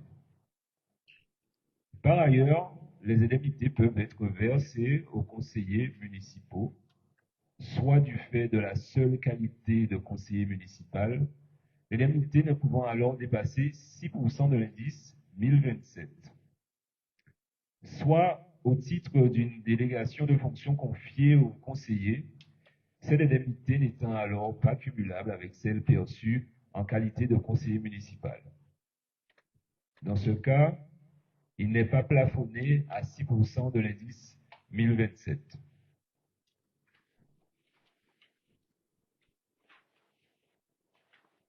Monsieur le maire, ayant renoncé à bénéficier de son indemnité au taux maximum, il vous revient de délibérer sur les indemnités de fonction des élus en appliquant un pourcentage à l'indice brut terminal de la fonction publique sur la base du tableau ci-dessous. Indice brut terminal 1027, montant au 1er janvier 2026, 4 110,52 €. Strate démographique, entre 3 500 à 9 900 habitants. L'article L. 2123-23 du CGCT. Indemnité maximum maire, 58,30%, soit 2396,43 euros. L'article L 2123-24 du CGCT, indemnité maximum adjoint, 23,32%, soit 958,57 euros. Enveloppe, donc le maire plus 8 adjoints, 10 065,02 euros. L'article L 2123-24-1, 2 points du CGCT, indemnité maximum conseiller municipal, 6%, soit 246,63 euros. Indemnité des conseillers municipaux, donc 13, 3206,21 euros. Indemnité de conseiller municipal délégué, 8,43%, soit 346,63 euros. Adjoint, 14,70%, soit 604,25 euros. Monsieur le maire, 40,81%, soit 1677,50 euros. Adjoint, 4834,68 euros. Conseillers municipaux, 3552,84 euros. Soit pour un total de 10 065,02 euros. Merci. Merci, collègue Wilson. Alors, vous avez bien suivi, chers collègues, c'est une enveloppe qu'on met à disposition des élus. Alors, les maires plus 8 adjoints de 10 065,02 €. Et bien sûr, comme vous avez vu, il y a eu les 8 adjoints pour 4 834,68 et les conseillers municipaux au nombre de 14. 14 et 8, 22, nous sommes 23, notre majorité avec le maire, ça fait 23. Donc 14 conseillers municipaux pour un montant de 3 552,84 qu'on va répartir entre les différents conseillers municipaux. Donc voilà, je vais vous demander d'acter ceci. Quels sont ceux qui sont contre? Quels sont ceux qui s'abstiennent? Adopté à l'unanimité. Merci. Pardon? Oui, Madame Ramassami. Oui.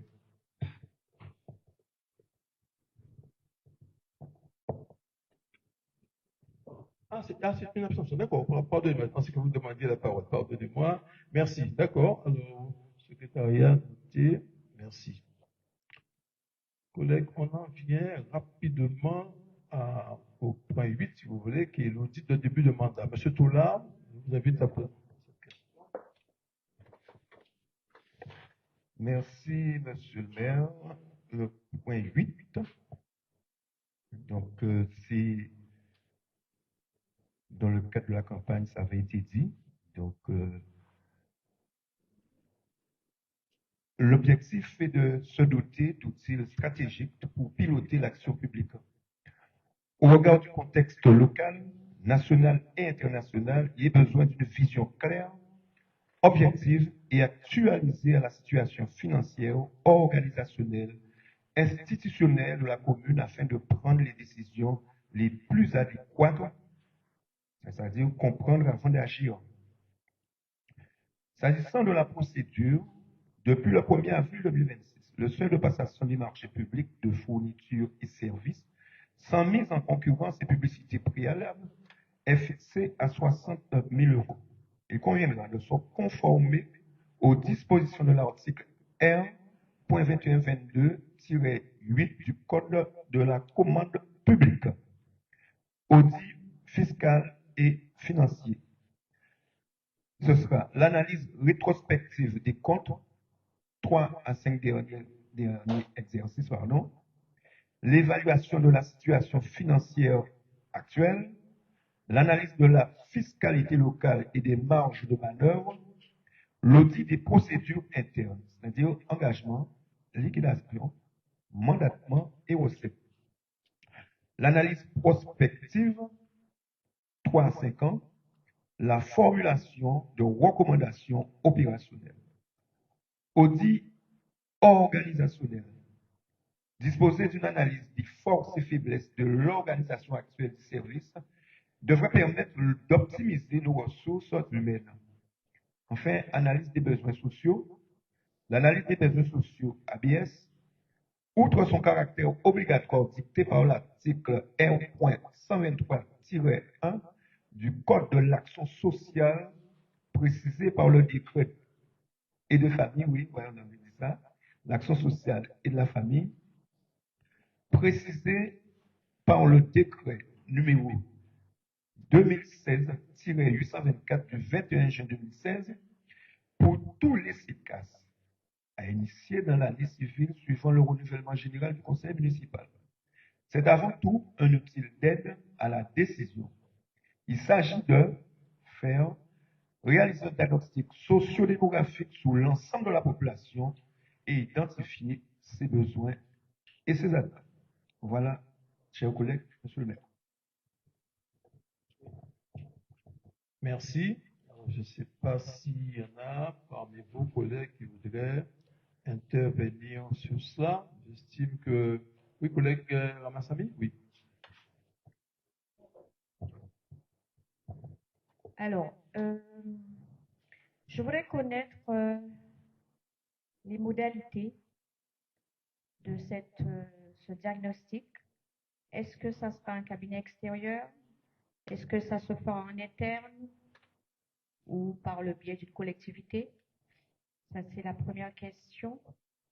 Et ma deuxième question va porter sur des projets en cours à finaliser, notamment par les projets, par le programme FEADER et FEDER, auquel il faudra tenir compte dans ce diagnostic. Alors, lors de la transmission des éléments, dans la continuité des services, la DGS vous a alerté sur des urgences impératives liées à l'ingénierie financière, notamment sur les projets européens financés par l'Europe.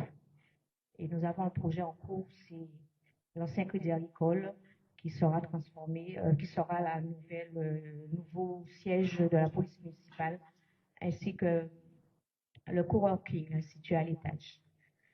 Donc, je voudrais alerter là-dessus. Ensuite, et juste ajouter que tout défaut, toute modification dans la stratégie financière mettra à mal la complétude des plans de financement et la réalisation même des opérations. Donc, il y a ce projet. On a aussi le pôle culturel, où nous sommes au niveau en phase 2. Ce sont des instructions FEADER et FEDER qui sont aussi en cours à tenir compte. Merci. Oui, merci, collègue Amassami. Oui, c'est des questions qu'on a abordées, bien évidemment, comprenez bien. Hein. Ce sont des dossiers lourds avec, vous avez dit, l'ingénierie financière qui doit attirer toute notre attention. Nous sommes, j'allais dire, une jeune équipe. On vient d'arriver, donc c'est notre premier conseil. On a prévu de réunir un nouveau conseil le 21 pour parler des orientations budgétaires. Ces questions, ou en tout cas ces projets dont vous venez faire état, fera l'objet de discussions lors de ces orientations budgétaires. Mais pour répondre plus précisément à votre question s'agissant des différents audits organisationnels, audits des besoins sociaux, audits financiers, donc on n'a pas les ressources en interne pour le faire. On n'a pas les ressources, on ne peut pas compter qu'on va faire appel aux quelques agents que nous avons, non. je crois que l'idéal serait qu'on fasse appel à un organisme extérieur pour pouvoir le faire, pour pouvoir nous accompagner là-dessus. Alors, et je pourrais même dire que quand je dis extérieur, voire même extérieur à la Guadeloupe, parce que j'ai consulté quelques personnes quant à cela, parce que vous savez, depuis la campagne électorale, on en a parlé, et on se disait, ben, qui on va faire avec Kimoun, quand on entend par là. Donc, alors, effectivement, c'est une question qui nous a préoccupés, et je crois même que pour pouvoir faire quelque chose de performant, qui tienne la route, qui puisse nous donner un cap, qui aille en profondeur, donc l'idéal serait de faire avec une équipe extérieure, comme vous dites si bien. Alors, l'analyse des besoins sociaux, là aussi, compte tenu de la démographie, compte tenu de la situation de la commune de Port-Louis, ce serait bien d'avoir cet audit-là, cette analyse-là, de manière à ce que ce conseil municipal qui est là pour 6 ans, voire même 7 ans, voire même au-delà, il faut qu'on ait quand même un cap, qu'on ait tous les éléments pour nous permettre, en termes politiques, en termes de vision, savoir par où nous allons. Parce qu'entre ce qu'on dit et ce qui est réellement, et pouvoir, je pourrais dire, engager les finances de la commune là-dessus, je crois qu'il faut avoir une expertise, en tout cas, assez précise par rapport à tout cela. Donc, votre question a toute sa raison d'être. C'est vrai que ça nous préoccupe, mais c'est nécessaire pour nous. Surtout que on est une petite commune avec très peu de moyens et on sait que ça va aller de mal en pis. J'entends dire que la région n'a pas trop de moyens et certainement on va pouvoir compter sur nous-mêmes. Et je ne sais pas, de même pour le département. De toute façon, j'ai entendu parler de contrat pays, mais on me disait, tiens, ben, c'est des annonces que font certains politiques. Mais bon, en fait, il n'y a pas grand-chose. De toute façon, j'envisage de rencontrer assez rapidement le président de région, le président du département, le président à venir de la communauté d'agglo, de manière à ce qu'avec les services, ces différents services, qu'on fasse un état un peu de la réalité ou des projets qui sont en cours et de voir quelle priorité qu'on peut donner à cette collectivité-là. C'est vrai qu'il y a eu beaucoup de chantiers, comme vous disiez, d'entamer, mais il va falloir effectivement se fixer des priorités pour ne pas aller s'éparpiller et perdre du temps. Voilà la réponse que j'estimais devoir vous porter par rapport à vos interrogations, toutes légitimes. Alors, bien évidemment, madame, on vote le principe. Oui. Alors, il y a bien un vote à émettre par rapport à cet audit. Alors, oui, pardon. Alors,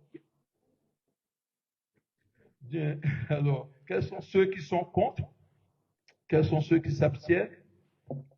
Bien, merci, collègues. Monsieur le maire, oui. je voudrais, avant qu'on passe au point suivant, rebondir sur l'information que vous venez de donner concernant le calendrier budgétaire. Vous avez parlé d'un prochain conseil le 21 avril. On sait que effectivement le budget primitif doit être voté le 15 avril, le 30 au plus tard les années de changement de collectivité. On a un délai de prolongation. Ce qui signifie qu'effectivement, donc dans ce prochain conseil, j'imagine qu'on aura donc il portera sur le débat d'orientation budgétaire. Voilà, donc si on tient compte du calendrier, le 21 avril. Donc on aura notre 29.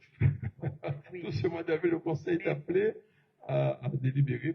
Par rapport aux différents délais entre ces différents conseils, transmission du rapport d'orientation budgétaire, conseil débat d'orientation budgétaire. Budget primitif pour le 30 avril. Il me semble que les délais sont serrés. Donc, le 21 avril, je voudrais quand même alerter là-dessus. Ça me paraît tardif. Puisqu'on sait effectivement qu'en l'absence de DOB, le BP peut être considéré comme étant illégal. Donc, nous voulions quand même que ce soit consigné au niveau donc, du PV, qu'on en tienne compte de cette situation concernant le calendrier budgétaire. Merci. Merci. Michel Tolet. Je vais quand même intervenir parce que j'entends les collègues parler, et c'est très bien. Mais quand j'entends les remarques, je ne peux pas rester comme ça. Comment vous admettez qu'un changement s'opère et que finalement on n'a pas de DGS? Et vous demandez qu'on puisse effectivement faire attention. Évidemment qu'on doit faire attention. Simplement quand on arrive dans une mairie et qu'il n'y a pas de personnel, il y a tout pas de ça. Vous pensez que c'est sérieux tout ça? Madame Ramassam, je vous ai écouté. Les projets, j'ai participé à l'ensemble des conseils municipaux, je les ai votés. Simplement, c'est depuis notre arrivée, et même avant, qu'on a commencé à voter ces projets-là.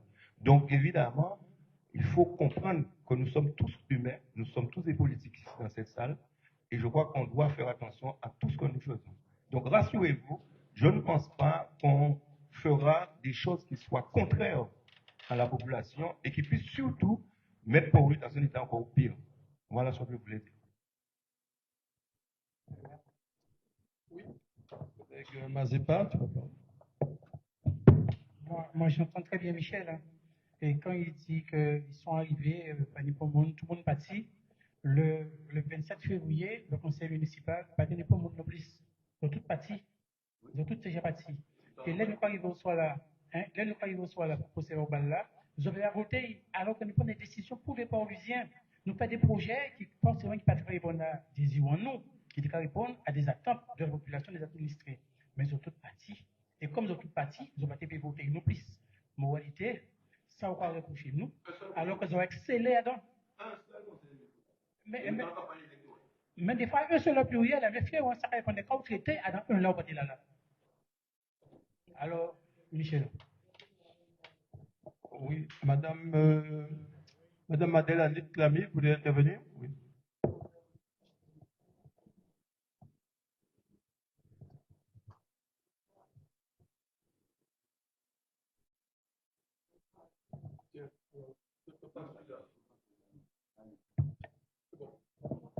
C'est bon? Ok, super. Bonsoir à tous. J'entends la demande de l'opposition, de M. Mazepa, ses remarques sur le conseil du 27 février qui n'a pas été voté. Mais j'aimerais juste une précision, s'il vous plaît. Votre mandature a duré 6 ans et c'est au 27 février de la dernière année que vous avez voté tous les projets, c'est ça?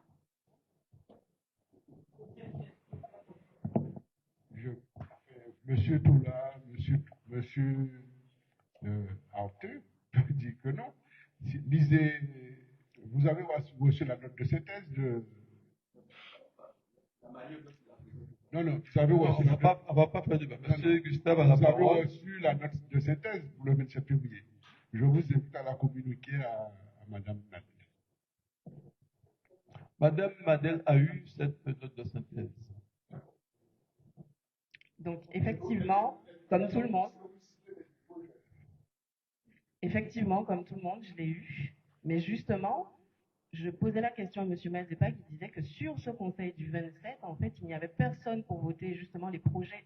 C'est lui-même qui l'a dit, en fait. Donc, c'est pour ça que je lui demande, est-ce que c'est uniquement, en fait, en fin de mandature que vous avez eu des projets? C'était une question. D'accord. D'accord. Et qui est amené en délibération à la fin de la mandature, c'est ça? D'accord. Donc les projets étaient déjà là et c'est en fin de mandature que vous avez apporté des modifications. Non, monsieur Gustave, laissez Madame Madeleine s'exprimer. Vous allez demander la parole à la presse, il faut. Bien. Cela dit, collègues, je le redis, c'est un espace de débat. Moi, je conçois qu'on doit en débattre. Le 27 février, on était pratiquement déjà en campagne électorale.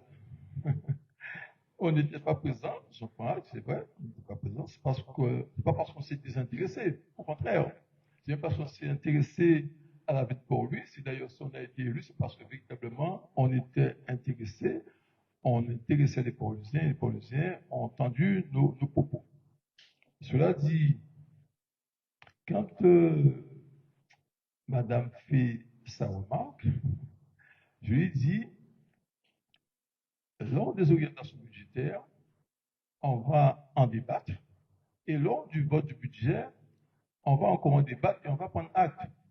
Donc, et moi, j'estime, je peux même déjà dire que ce sera un budget de transition. Et on va véritablement se positionner déjà en 2007. C'est pas là, ce sera vraiment un budget de transition. Vous permettrez que je puisse véritablement voir le montage financier, comme on dit, l'ingénierie financière, comme vous disiez si bien, qui a été mise en place pour le financement de ces différents projets, et attendre véritablement que cet audit ait lieu de manière à ce qu'on se prononce. Entre-temps, la collectivité va fonctionner. Je ne vais pas faire état, comme a dit Michel, quand on est arrivé, tout le monde était parti, tout le monde a été déplacé, personne n'a tenu le même pourquoi, mais bon, c'est le cas. Mais je dis, tiens, comme me disait Feu Gordien, mon collègue, je suis certainement le plus vilain peut-être, mais pas fait pour me faire. Donc, alors, je suis prêt à collaborer avec tous mes collaborateurs, quel que soit le poste qu'ils occupent, et puis ça. Il y en a qui sont passés me saluer, il y en a qui sont passés me voir, il y en a d'autres que je n'ai pas vus, il y en a d'autres qui sont encore en congé. Mais je dirais aux collègues pour que vous puissiez comprendre très bien la situation dans laquelle on vit. Quand on est arrivé, l'investiture a eu lieu le 28, le dimanche c'était le 29, le lundi 30 je me suis présenté en mairie. La DGS que j'ai rencontrée m'a dit textuellement que d'ici demain, elle n'est plus là. Le mardi, qu'elle n'est plus là. Bah, je dois comprendre, fonctionnaire à ce niveau-là. Je rentre, il y a un changement de chef. Moi, on m'a dit ailleurs, j'ai pris acte. Donc, alors, moi, je vous dis, tiens, ça, c'est dans ma vie de tous les jours. Enfin, j'ai qu'à prendre tête en moi. À aucun moment. Enfin, j'ai qu'à prendre tête en moi et je fais ce que je dois faire. Donc, alors, les collègues m'appellent, la population m'appelle, restez calme. Restez calme. Il y a bien un pilote à bord et soit vous menez à bon port. Donc, alors, j'ai reçu un courrier de Madame Kozak et c'était le dernier point à l'ordre du jour, fin de détachement du poste de DGS. Et je vous précise, hein, on est arrivé le lundi, elle est partie le mardi. Donc, débrouillez-vous. Débrouillez-vous. Donc, alors, j'entends ce que vous dites. Mais nous tous, c'est pour lui, nous là ça, et nous tous aimons pour lui, nous là ça. Nous tous aimons. Donc, alors, pardon? Alors, explique-tu ta position. Alors, nous prenons là-bas ensemble. Nous prenons là-bas ensemble. Pas d'accord, mais nous prenons là-bas ensemble. Donc, alors peut-être l'assistant n'a pas compris parce que moi, c'est plutôt pour l'assistant que je devais parler. Mais je crois que, chers collègues, ce n'est pas là le débat. Je voudrais juste pour être dans la transparence, comme j'essaye toujours de le faire. Ça n'est pas toujours pas arrivé, mais j'essaye toujours d'être dans la transparence, collègues. Je vous fais état de cette lettre que Mme Kozak, qui était DGS, cela dit, on a eu de bons rapports, hein, quand elle dit le jour de notre séance de travail, oui, ça s'est bien passé.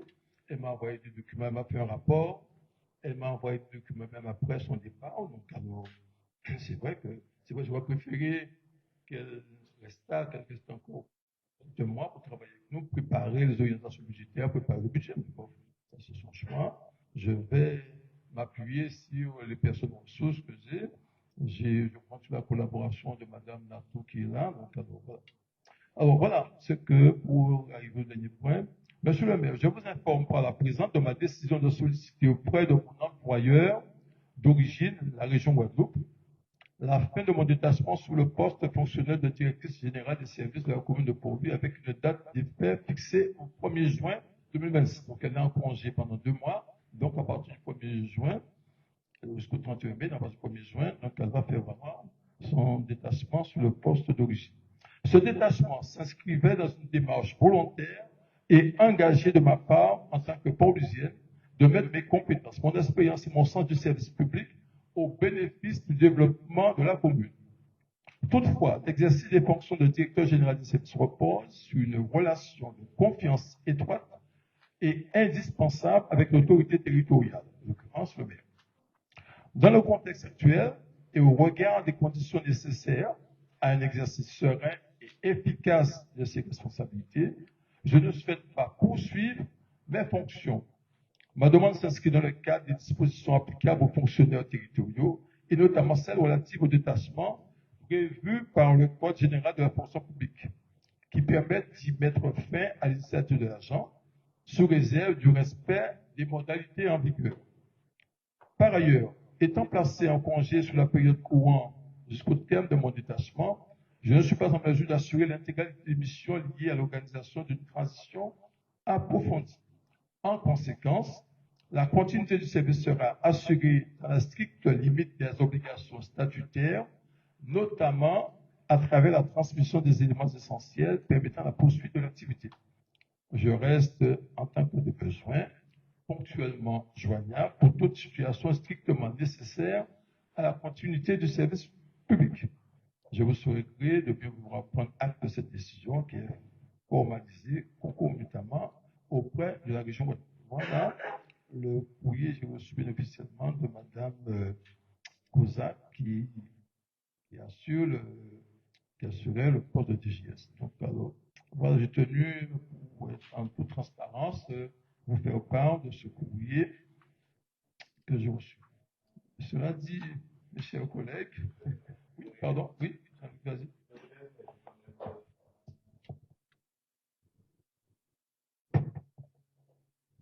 Monsieur le maire, je voudrais réagir quand même sur ce courrier. Bon, monsieur le maire, chers collègues, permettez que je réagisse à la lecture de ce courrier de la DGS. Le changement des élus résulte de l'expression démocratique du vote des citoyens. Mais l'administration communale a besoin d'une période de transition nécessaire. Cette transition est là pour pouvoir faire le lien entre le nouveau maire et les dossiers en cours. Il doit faire l'objet d'évaluation, d'échanges pour leur finalisation, afin d'assurer la continuité de l'action communale. Je prends l'exemple. Le dossier de l'école Robert Darade, avec un chantier à l'arrêt depuis plusieurs mois, est un exemple. L'école fonctionne avec des espaces restreints. Le périscolaire n'est pas assuré de façon efficace. Il est impératif que ce dossier soit traité dans l'urgence. Et bien d'autres encore.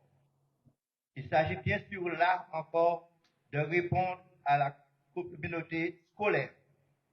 En l'occurrence, dans l'attente de nouveaux DGS, je ne puis comprendre que le poste soit déjà vacant et que la DGS en titre soit en arrêt de 2 mois. Il serait souhaitable que la passation se fasse dans un esprit de coopération dans l'intérêt supérieur de Port-Louis. Merci de m'avoir écouté. Merci, collègue Jean-Luc Bernard. Donc, j'ai dit, tiens, on va pouvoir poursuivre. Hein. Donc, c'est vrai qu'on aurait préféré que la DGS assure au moins les 2 mois votre orientation, votre budget, mais bon, ça c'est son choix. Quand je l'ai reçu, Jacques-Marie Claire et moi, elle m'a dit que c'était déjà prévu. Donc, alors, ce que me permettrait de douter, mais bon, c'est comme ça, c'est comme ça.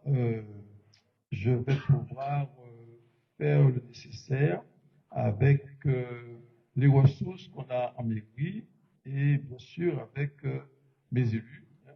Tu voulais dire quelque chose, Jacques, pardon. Je voulais juste dire quelque chose.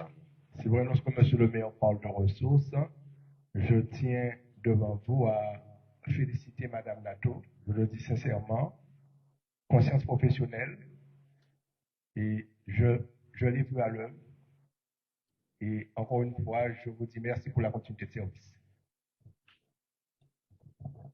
Merci Jacques, je partage, hein, je le dis. Donc, voilà. Collègues, on est arrivé au terme de cette réunion du conseil municipal. J'ai enregistré de questions diverses en début de séance. Donc, je je voudrais remercier tous les collègues pour la bonne tenue de cette première réunion dans cette enceinte. Remercier la presse, remercier les Paulusiens, remercier les citoyens, les administrés qui ont tenu à nous témoigner de leur intérêt pour ce conseil municipal. Je voudrais vous remercier. Alors, je vous informe que jeudi, il y aura l'élection du président de la communauté d'agglomération du Nord Grande Terre. Alors, par rapport à cela, alors, vous savez, Pauli est représenté par 4 membres, 3 de la majorité et 1 de l'opposition. Donc, M. Hubert ayant démissionné, c'est M. Cercy qui est appelé à le représenter. Alors, M. Cercy, initialement, n'était pas sur la liste des conseillers communautaires, mais la loi est bien précise là-dessus. Lorsqu'il n'y a plus de candidat élu conseiller municipal pouvant le remplacer sur la liste des candidats au siège de conseiller communautaire, le siège est pourvu par le premier conseiller municipal de même sexe élu sur la liste correspondante des candidats au siège de conseiller municipal n'exerçant pas de mandat de conseiller communautaire. Toutefois, lorsque la commune ne dispose que de siège de conseiller communautaire, le siège est pourvu par le premier conseiller municipal élu sur la liste correspondante des candidats au siège de conseiller municipal n'exerçant pas de mandat de conseiller communautaire. Donc, à ce titre, donc c'est M. Cercy qui est désigné pour représenter l'opposition, en tout cas, au conseil communautaire. Donc, je tenais à vous apporter ces précisions, ces éléments d'information. Donc, en vous remerciant à nouveau de la bonne tenue de cette réunion du conseil municipal, après 2 heures exactement, je peux dire que la séance est levée. Merci collègues, merci à vous tous.